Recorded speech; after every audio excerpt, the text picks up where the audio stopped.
Fala investidor, fala investidora, como é que vocês estão? Espero que estejam todos muito bem e nesse vídeo eu quero trabalhar com vocês um pouco das perspectivas que eu tenho para a Cosan. Foi uma ação muito pedida lá no nosso grupo do WhatsApp, que inclusive é o primeiro link aqui na descrição desse vídeo e lá já somos mais de 100 pessoas conversando diariamente sobre investimentos. Então, se você quiser se afiliar ali a esse grupo, você está completamente convidado e claro, compartilhar também aqui o conteúdo desse canal, eu acho que pode ser bastante interessante. Se você gostar, faça também o convite para se inscrever. Agora, eu vou comentar com vocês um pouco sobre a Cosan e um pouco da minha opinião sincera a respeito desse ativo. Então, vamos para o vídeo.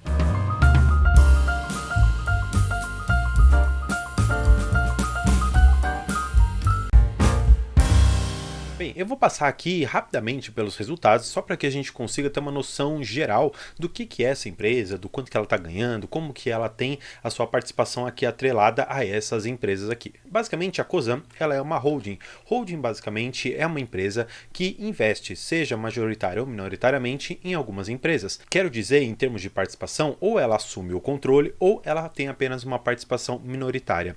Olhando para Cosan, diferentemente de outras holdings que nós temos, como inclusive Itaúsa, eu gosto muito mais do modelo dela, porque ela tem participação, se não integral, ou uma participação assim quase que majoritária dos ativos que nós temos lá dentro.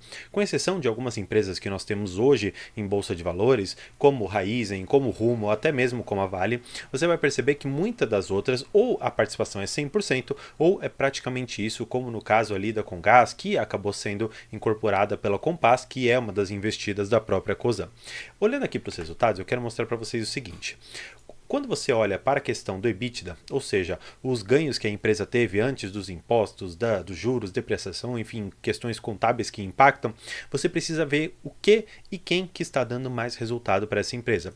De uma certa maneira, eles colocaram aqui já de uma forma para facilitar e você precisa antes entender um pouco do tamanho de cada uma.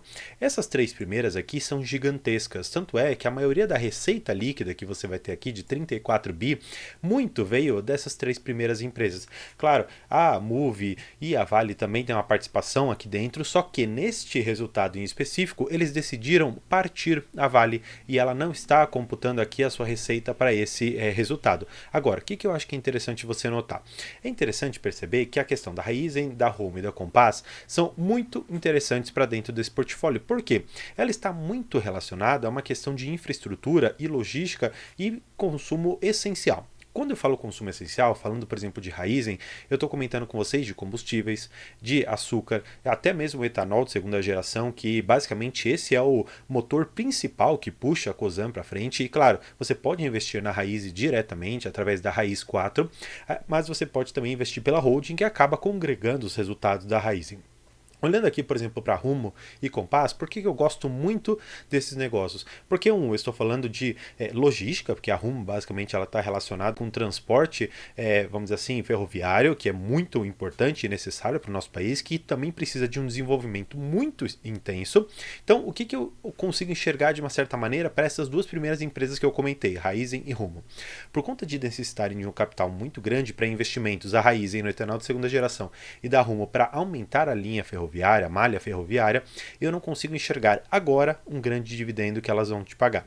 Agora, em relação ao Compass, eu consigo enxergar um dividendo muito grande que pode vir, mas talvez não exclusivamente para nós, porque esta é uma empresa que ainda não tem capital em bolsa e que, de uma certa maneira, se abrir capital, vai reduzir muito a alavancagem que hoje a Cosan ela tem, porque ela tem todas as ações. Se ela for fazer uma emissão, imagino que secundária, ela venderia uma participação dela, ela ia conseguir trazer um valor bastante interessante para dentro do seu portfólio e dessa maneira acabar reduzindo bastante a alavancagem.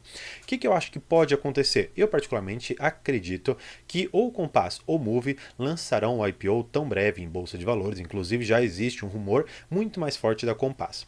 Por que eu gosto finalmente da Compass e eu particularmente no meu portfólio de investimentos eu tenho a Comgás, a CGA5, que está dentro da Compass e que hoje na nossa Bolsa de Valores tem uma liquidez extremamente baixa. Afinal de contas, o free flow dela, ou seja, a quantidade de ações que estão negociadas em bolsa é menos de 1%. Claro, isso faz parte de uma técnica aqui de investimento, de uma tese de investimento. Vou até deixar o vídeo aqui no canal para você conhecer um pouco da Compass e até mesmo da Comgás, se você quiser. E eu vou falar o porquê que eu gosto muito desse ativo. Porque ele é um reloginho de receita e um reloginho crescente. Vamos pegar aqui os números. Olhando aqui para a Compass, você vai perceber que no segundo TRI de 23, ela deu 968 bi de EBITDA. No segundo TRI de 22, 878, ou seja, um aumento aqui de 10%. Se você for pegar outras variações, por exemplo, aqui dos 6 meses, você vai perceber que houve um aumento de 21%. Que empresa ou que investimento te dá 21% em 6 meses? Então, eu acho que é muito interessante você conseguir notar que é uma empresa que consegue entregar um resultado magnífico para os seus acionistas. E eu não estou falando só da Compass, eu estou falando da Cosan no geral. Só que você tem que enxergar o que e cada empresa faz dentro do seu portfólio. Eu particularmente enxergo que a Raizen e Rumo, elas estão muito mais voltadas para impulsionar os resultados da empresa, ao passo que a Compass, a Moove, até a Cosan Investimentos e futuramente a Vale vão ser muito mais aquelas rodas que vão auxiliar o carro todo a se mexer, mas o combustível principal, ao meu ver, são Raizen e Rumo. Olhando aqui para a questão ainda dos balanços, que eu acho que é interessante você saber, a questão da Moove, ela também é um reloginho aqui, ó, 30% a mais de receita, só que no geral ela não impacta tanto, porque estamos falando aqui de 300 milhões, isso de EBITDA, não quer nem dizer ainda que é o lucro líquido. E, por exemplo, pegar a Raizen, que está na casa de 1 bi 600, aqui a gente já tem uma diferenciação grande. Por isso que eu comentei que Raizen e Rumo são sim o motor ou a parte que dá tração e movimento para toda a empresa. E claro, a Vale, com a entrada dela, pode trazer muitos resultados. Agora, o que eu acho importante também você notar em toda essa estrutura? Como eu comentei com vocês, as holdings elas investem em outras empresas e elas pegam capital próprio e algumas vezes de terceiros para conseguir montar essas posições. Existe um termo que se chama earnout, que basicamente significa que eu consigo comprar empresas e o próprio lucro daquela empresa, que vai ser revertido para o meu acionista, ele consegue pagar aquela dívida. Então, vamos supor que eu, como Cosan, eu tenha decidido comprar a Vale. Aí a Vale me paga um determinado dividendo, me dá um determinado lucro e eu vou pagando a minha dívida com base nos rendimentos e dividendos que eu vou recebendo. Basicamente essa é a ideia que a Cosan no geral tem e é exatamente por isso que eu gosto dessa tese, porque como eu comentei, aquelas rodas que são Compass, Moove, Cosan Investimentos e até mesmo a Vale vão ser essa chave fundamental para a gente pagar a alavancagem. E falando em questão de alavancagem, eu acho muito interessante que ela vem reduzindo. Então, aqui a questão da alavancagem, hoje, no segundo TRI de 23, está em 2 vezes. Então, é bastante tranquilo em relação ao EBITDA geral, porque o EBITDA está em 4,4 bi. Ou seja, nós temos uma dívida de mais ou menos 9 bi de reais, considerando que ainda vamos ter um pouquinho de juros ao decorrer do tempo, então acho bastante legal. Eles estão reduzindo aqui a alavancagem, olha, estava em 2,4 isso no ano passado, então olha como a alavancagem ela já vem reduzindo bastante. Em relação ao primeiro TRI de 23, nós temos aqui um aumento, ou seja, de 0,3 vezes o EBITDA. Não é muita coisa, uma alavancagem de 2 vezes. Para algumas empresas que estão sim entregando crescimento, uma alavancagem até 3, 4 vezes é bastante saudável, considerando operações como ela tem aqui bastante interessantes. Agora, o que eu acho interessante você ver? O lucro líquido ajustado. O lucro líquido ajustado está aqui na casa dos seus 145 milhões.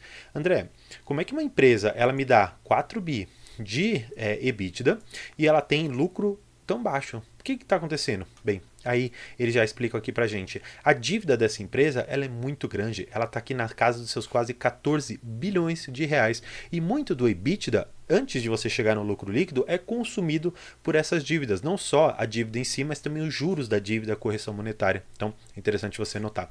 Agora, o que eu gostaria de dizer para vocês, e eu acho que essa parte, algumas pessoas não vão ficar muito contentes comigo, porque esta é uma visão muito peculiar que eu tenho das empresas, especialmente de holdings.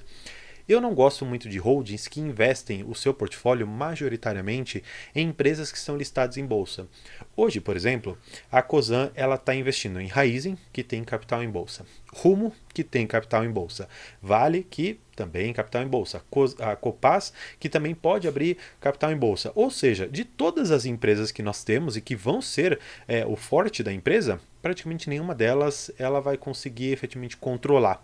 Claro, se você for ver a participação que ela tem nas empresas, é uma participação muito grande, dá um direito a voto gigantesco. Agora, não é o tipo de holding que eu gosto.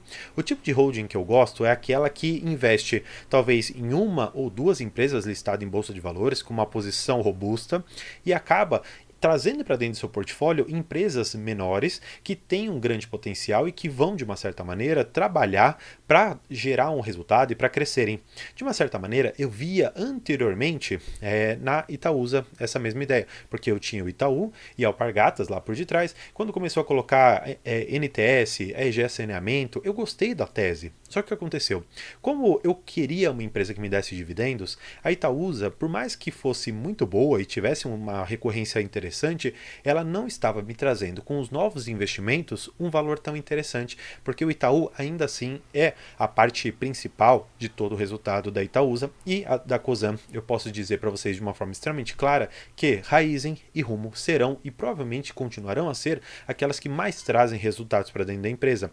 E se eu posso investir diretamente numa empresa e não tenho que pagar uma outra empresa, que seria essa holding, para custos de administração, custos de pessoal, até mesmo os custos tributários de tudo isso, por que eu vou investir em alguém que tem uma ineficiência para me entregar?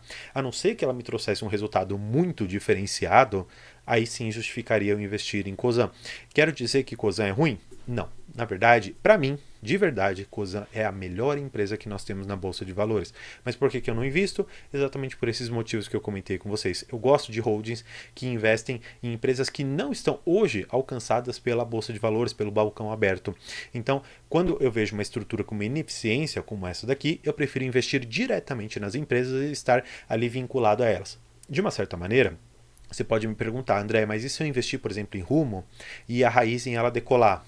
A Cosan vai se beneficiar, ao passo que a Rumo não.